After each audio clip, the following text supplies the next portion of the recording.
morning. Happy Wednesday. Happy Wednesday. Today is the 8th day of June. I'm still getting something set up here. The 8th day of June. This is the 23rd episode of season 4 of the Be Your Own Hero show. And HERO is an acronym. It means helping everyone reach optimism. In other words, helping others helps you. It's a reciprocal action. I'm your host. I'm sekouwrites. I'm a professional creative, which means I do a lot of different things. I'm an author. I'm a journalist. I'm a playwright.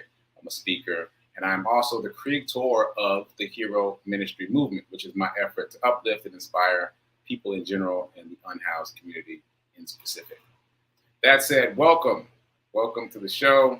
Join me here Monday through Friday, 9:45 a.m. Eastern Time, 8:45 a.m. Central, and 7:45 a.m. Mountain to watch me talk about my journey of becoming my own hero in general and my own financial hero in specific.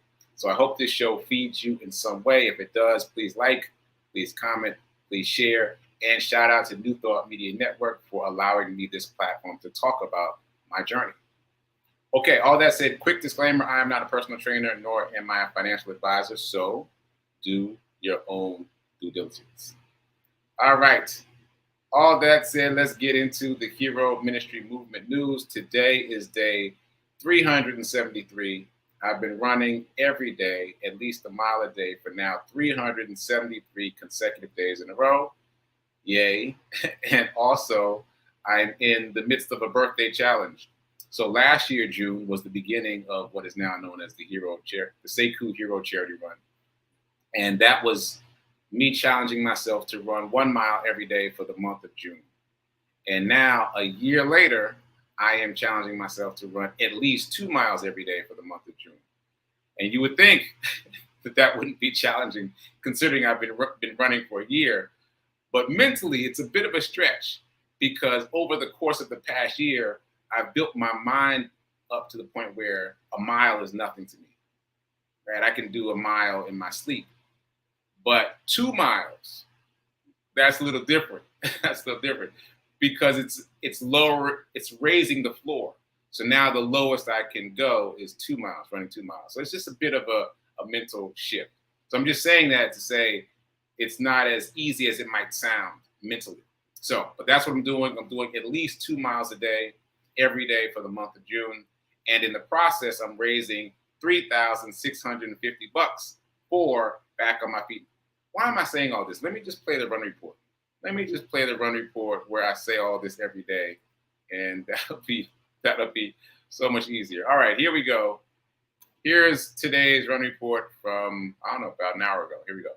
Run Street, day 373. I was so full of excuses today. It's so late compared to when I typically run. I just kept on coming up with more and more excuses not to run.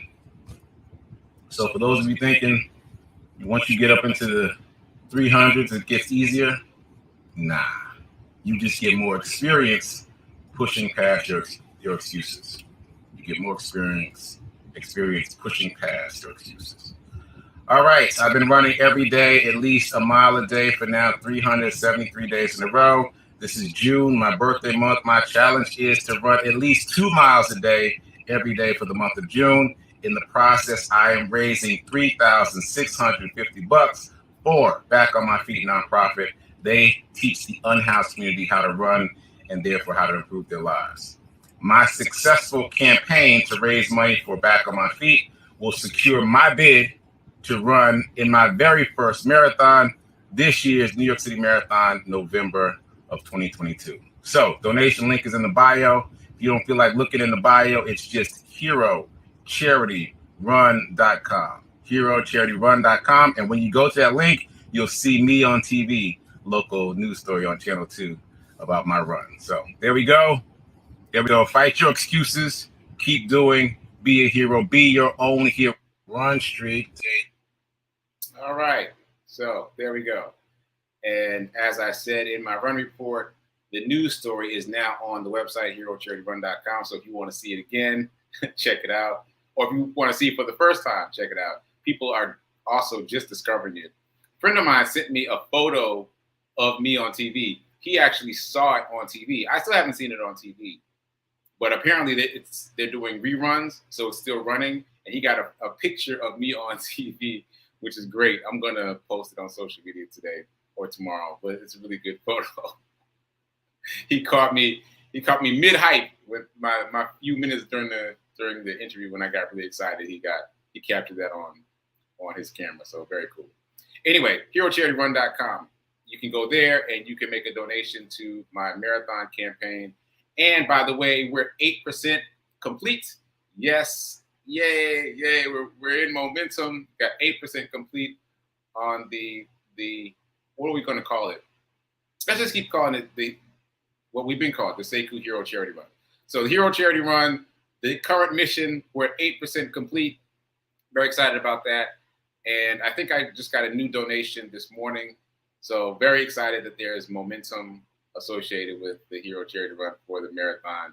And someone just reached out to me about doing a promotion for the marathon. And I mentioned that because I'm excited about it, but also as a reminder to you that when you declare your intention, the universe will come to meet you. Like I couldn't have predicted that someone would say, hey, we want to work with you to promote your bid to run in the marathon, right? You can't predict this stuff. But when you state your intention, when you're clear about it, when you put it out there in the world, the universe will come to meet you. All right, so I think that's it for Hero Ministry Movement News. Let's move on to Morning Zen. So this got really exciting yesterday. I was talking here about the book, Learned Optimism by Martin Seligman. That's with an S, not a Z, Seligman. And then I popped on Rev Mel's show to produce, and it turned out she was talking about the same thing, but just using a different phrase. So the thing that she was talking about is called positive explanatory style. And I mentioned that on her show, and Linda said that she liked having the term to use, right? So I went and I did a little more digging on the term. So I'm going to read something to you. But before I do that, let me shout out the people who are here in the chat. Shout out to Nan. Shout out to Linda. I was just talking about you. Shout out to Rev Mel. Rev Mel's watching. Very cool. Shout out to Tim. Morning Heroes. Water and the coffee. I just drank some water, Tim. I just drank it. You got me. All right. So I did a little bit of research. So first of all, explanatory style. Let's read the definition of that. Explanatory style is a psychological attribute that indicates how people explain to themselves why they experience a particular event. I'll read that again. Explanatory style is a psychological attribute that indicates how people explain to themselves why they experience a particular event. Right? So basically, it's what you tell yourself about what happened. Right? And then a positive explanatory style is self-explanatory at this point. You're putting a positive spin on what happens to you. This reminds me of metacognition. If you don't know that word, metacognition is the ability to think about what you're thinking.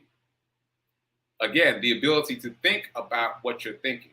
So only humans that we know of on this planet have the ability to think about what we're thinking. And we all have this ability, but we don't often practice it. Usually we just accept our initial thoughts as they are without challenging them. But we can think about what we're thinking. Like if I ask you, back to the car example, if I ask you, what's your dream car? And I ask you if you could have it today, like you might think of your dream car and then think right after that, oh, I don't think I can afford that, I can get that, like all these other thoughts about your thought. So metacognition, again, is the ability to think about what you're thinking.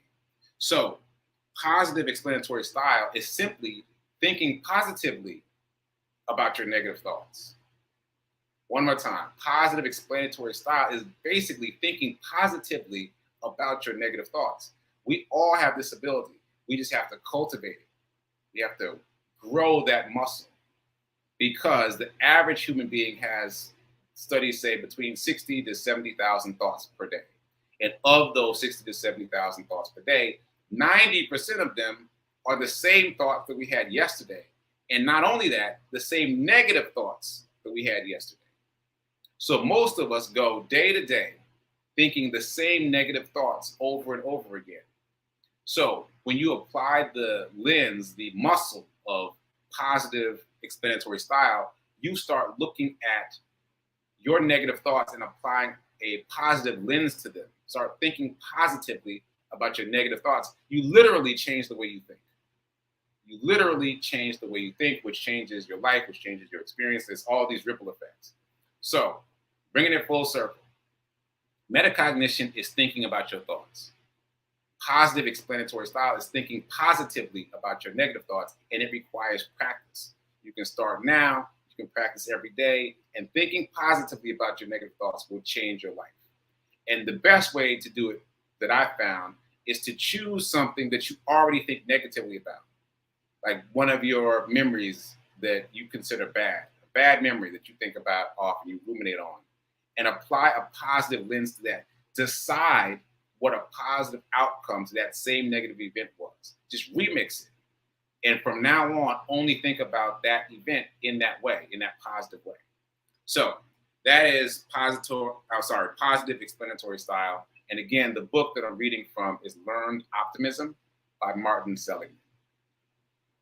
Oh, I think I just did that, Nan. I think I just did that. Let me know if the example I just gave worked for you. I was talking about the car. So, but even better, I'll restate my example from a couple of days ago. So I was feeling negatively about my interview with Channel 2 because I felt like I did my best in the coffee shop when we were just talking over coffee. And then after that, she said, let's go outside and do the interview. And I was like, oh, I got nothing left. That was my self-talk. I got nothing left. I did my best inside. This is going to be terrible. All the stuff, all the things came up. And so we went outside and we did it, and I didn't feel good about it. And then that's why when my mom told me that it was up, I was like, I don't want to watch it. I don't want to watch it, right? Literally took me days to watch it. Took me days. And so when I finally started talking to people about it, somebody suggested, well, hey, maybe she needed to talk to you in the coffee shop to see if you had a story. And therefore, because you had a story, she was like, okay, let's go outside and shoot this on camera. Now, that may or may not be true, but that positive idea about my negative self-talk makes me feel better. Now, I've remixed the way I think about that. From now on, when I tell this story to other people, I'll be like, yeah, we were sitting in the coffee shop, and she was trying to figure out if I had a story to tell. And I was doing it. I was killing it. And so then we went outside for her to film me because she saw that I had a story to tell. Again, that may not have anything to do with what was going on with her, but it is a positive explanation of something that I was feeling negatively about. So that is a very near and close to the best, near and dear example. Okay, so I hope that helps. All right, everybody. Yeah, thanks, Nan. Yeah, I felt like that was a very accurate, spot-on explanation for me because I just went through it. So that's what you want to do. And you want to catch yourself. In the example I just gave, somebody else caught it. I didn't catch it. Somebody else said to me, well, hey, maybe she needed to figure out if you had a story to tell. And I was like, dang, I could have thought of that. So it requires practice. It requires vigilance. You have to realize that you're thinking negatively about a situation. Then you got to catch it, and then you got to remix it. It requires practice and willpower. But the more you do that, the better you get at it. And I'll just say this before I move on. I've recognized that even though I didn't catch that one, I have gotten better about remixing negative things in a positive way, as exemplified by my time in Idaho. When so many things happened that other people had strong reactions to, and I was just kind of like, meh. Like they didn't really register, even though they were quote unquote negative.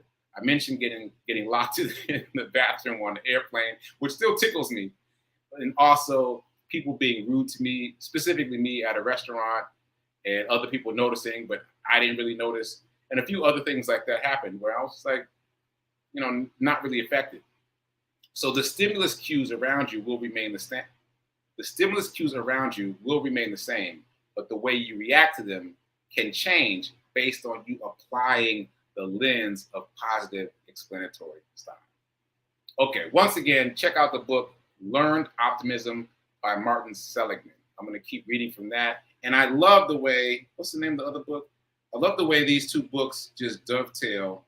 They mesh so well together. These two books are reading at the same time. So, Learned Optimism and the Happiness Advantage. Learned Optimism and the Happiness Advantage. They're really saying the same things. All right, moving on. Moving on to the Dice Roll Challenge. Dice Roll Challenge. Dice Roll Challenge. Monday was $4. Tuesday was $3. And Wednesday is $6. $6, which is the cost of my last cup of coffee at Starbucks yesterday. So we're just talking about moving the amount of a cup of coffee from your checkings over into your savings or wherever it is you want to save your money to invest, but specifically to invest. Specifically to invest. You all know why we're doing this, but just to repeat for anybody that might be new, the number one reason people give for not investing is they don't have enough money.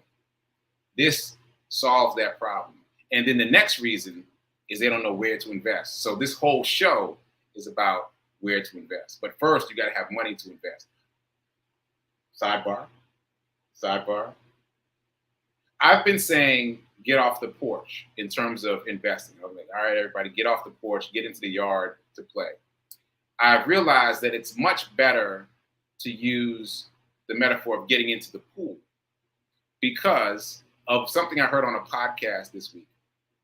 So you can read dozens of books about swimming, but until you get in the pool, you're not going to learn how to swim.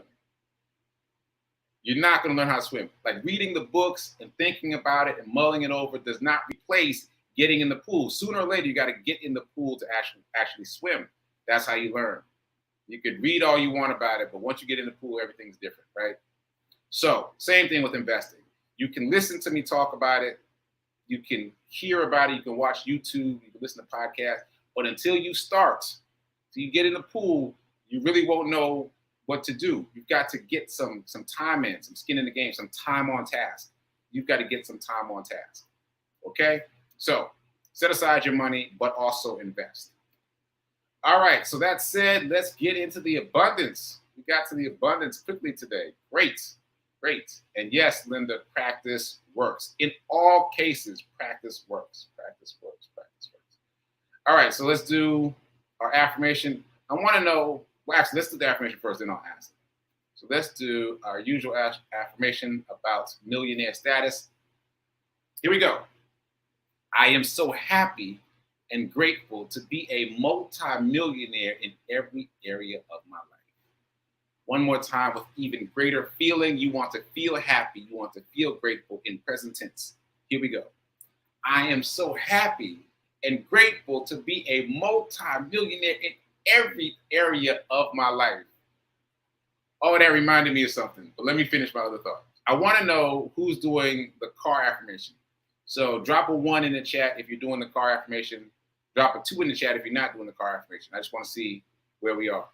What that gratitude affirmation reminded me of that I forgot to share is I started teaching summer school yesterday. Yesterday was my first day. I'm teaching what's called mini college at Fisk University. And that is like a summer school for kids, ages like 5 to 12, and it's taught on campus at Fisk University. A couple of fun things happened. First of all, my class is being taught in the theater. Why is that significant? That's significant because that's literally the place where my play, Brown Boy Mad, has been performed. So it just felt really good to walk into that space again. And if you follow me on social media, you already know this. When I arrived at Little Theater, I saw that the paraphernalia for Brown Boy Mad, my play, is still up. It's still in the box at the front of the theater. There's still flyers scattered around the theater. So it was really fun to have that visual and visceral reminder of being in that space in a different kind of way. That was very cool. also, it was fun working with the kids. And I got to figure out, I got to make some tweaks to work with the kids, because I realized at some point that I was teaching the kids the way I teach at FISP to the college kids, which is not going to work. It's not going to work. Just to give you an example, this is what we're talking about. We're talking about kids. We're talking about little tiny kids, right? And they're adorable, but they're a handful. They're a handful for sure. So I gotta make some tweaks. And thankfully, some of the counselors there were students of mine in terms of working with me on the play. Some of my actors and people that work with me. So I've got some resources that I can use there. But yeah, I'm excited to be doing that. All right, so back to the chat. Okay, yes, man, I could speak to this. When you get your first dividend payment, it's so fun. And by the way, got me off on a tangent, man. By the way, not everyone reacts this way. To me, I was thrilled. Because I had put like $5 on a stock that pays dividends on Cash App. So not a huge investment, right? Just $5. And I got a dividend disbursement off of $5. And so my immediate thought was, hey, now, there's nothing else that I can think of to do that will generate money for me that quickly. Like, it won't happen in a savings account. Yeah, they give you interest, but it's less than inflation, and it's just a tiny little bit. And usually it happens, very far out. So the amount of money was small that I got on my $5, but if you do the math, the percentage was high.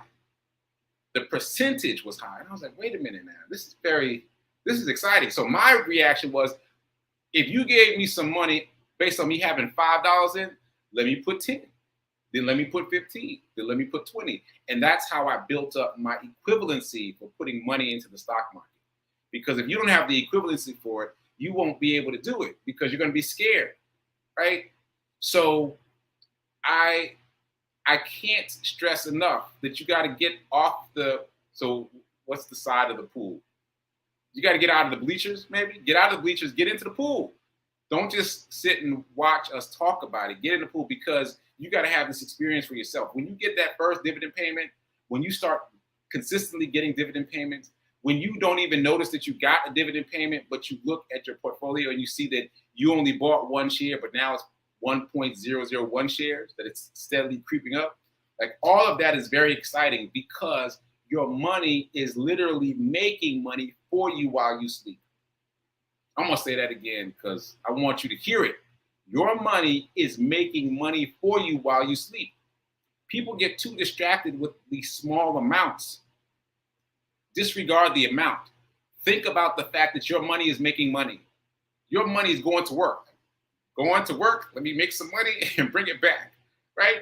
That is incredible. Your money has become an employee as opposed to just sitting in a bank account and losing money at the rate of inflation. It's now making money for you.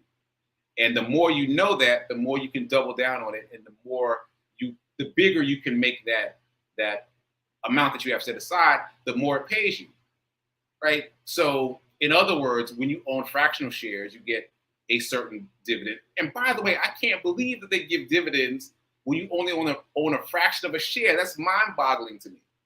Okay, but you get paid dividends on a fraction of a share. You get paid more when you have a whole share. You get paid even more when you have multiple shares of the same stock, right? So, oh, my alarm's going off already? See, man? All right, let me get back on track. Let me just finish my thought, though. The more you accumulate, the more your money works for you to make more money for you. And that's why Shaq set aside 75% of his income to invest. 75%, the lion's share, to invest, because he was told that at some point that money would be able to completely cover his expenses. And that time is now. He lives off of his investment money. Same thing with Anthony O'Neill. He puts 90% of his income into investments, and that money now carries him. He can live off of his investments. He doesn't have to get a job, right? It's about putting the the maximum you can put in there. One more example that I've used before, Wall Street Chapter. He puts 50%, half of his income into investments because it's about owning your tomorrow. The more money you put into the investments, the more money that those investments make for you, and then they can carry you. You can have your own salary based on your own money. All right, I'm off track now, but I hope that was helpful. All right, so I see a couple of 2s and a couple of 1s. So I'm going to circle back on the car affirmation and see if I can make it work for everyone. But I want to talk about Amazon before I completely run out of time. I started talking about Amazon yesterday. So here's the deal. In case you missed it, Amazon stock split Monday, right? So Monday it went from almost $3,000 per share to all the way down to $122 per share. Now, I had predicted that it was going to go down to $150 per share. So I put $300 on Amazon before the split, a long time ago. This is what I noticed. Here's a very important reminder. The amount of money that you spend on a stock is not necessarily the value.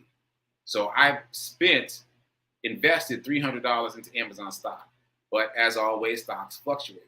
So at the time that Amazon went public, my $300 investment had gone down to about, I don't know, $260. It wasn't exactly $300 because the stock was down at that point when they went public. So I'm sorry, not when they went public, when the stock split. So when the stock split, I got not quite 2 shares. I got 1.7 shares, not 2 shares. Now I very much wanted 2 shares because that's how I had been thinking about it. So I rounded up quickly. I just put in the money to round up those 1.7 shares to 2 shares, right? This is what I noticed though. The 1.7 that I had in before, the ROI for the 1.7 shot up because I already had it. And yeah, the stock was, dipping and diving, but when the stock split, it went straight up. So the equity that I had in the $300 that reduced itself to like $260, that went up significantly. And then when I bought the extra 0.3 to round it up to 2, it came down because I was buying at a higher price. Does that make sense? So I bought in previously at a low amount, $300. Right? When the stock split, the stock went up dramatically. And then when I bought a little bit more to round it off, I bought at that high price. And so that skewed my ROI, my return on investment. It was very high. So looking back on it, what I could have done, instead of being desperate to round up to 2, I could have sold the 0.7. Like, let me sell the 0.7 at this ridiculously high amount and then use that money to buy back in when the stock settles. Here's my point. Google is about to split, just like Amazon split. Google is about to do the same split. They're going to go 20-1. So thinking about it now, knowing what I know now, my intention is to do the same thing, but I'm going to play it different. My intention is to have enough money in Google before they split so that I get at least 2 shares. And when it skyrockets up the way it will when it splits, I'll sell 1 share and keep the other share. I'll keep the money within the stock market, but I'll sell that share because it's guaranteed to go up when the stock splits, because I just saw that happen with Amazon. So that is a very easy to understand stock trade. So that's what I'm doing. I invite you to jump in the pool with me on that. The stock is going to split probably in July, right? So again, I didn't say this yet. The amount will also be about $150 per share. So if you can get $300 into Google now, when it splits, you'll have about 2 shares, give or take. Okay, I've gone over time. Sorry, prayer time.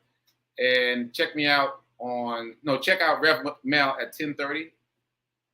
And check me out tomorrow. Until then, keep doing, be a hero, be your own financial hero. Remember that now is better than perfect in everything.